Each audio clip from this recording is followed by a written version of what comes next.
Ayun na. Hello everyone. Ngayon ipapakita ko sa inyo ang paggawa ng airban gamit ang sirang medyas.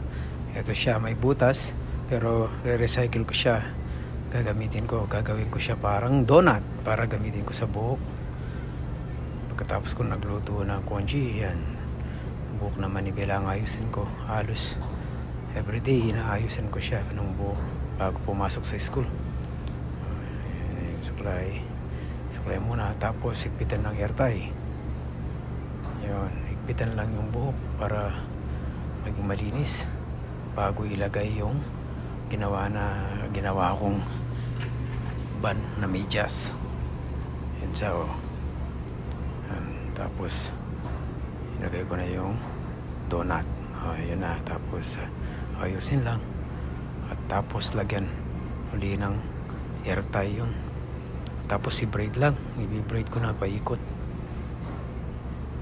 Yan na, oh.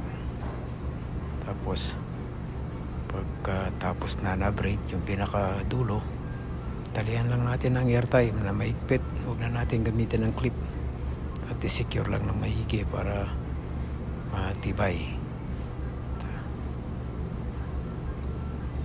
Yan siya, ito siya, oh, patapos na.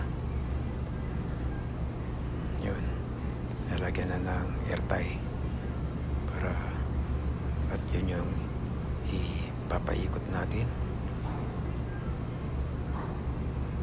at para yun na rin yung pantali sa buhok para wala ng clip.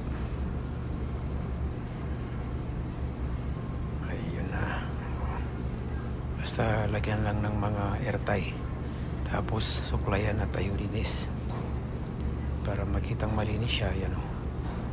Yan na, oh, malinis na.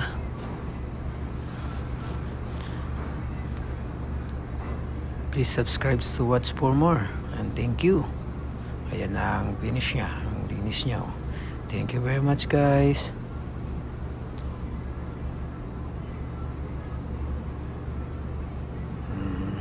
Yan, oh. Yan. Tuwang-tuwa siya pag ginaayusan ko ng buhok si Bella. Okay, bye bye everyone.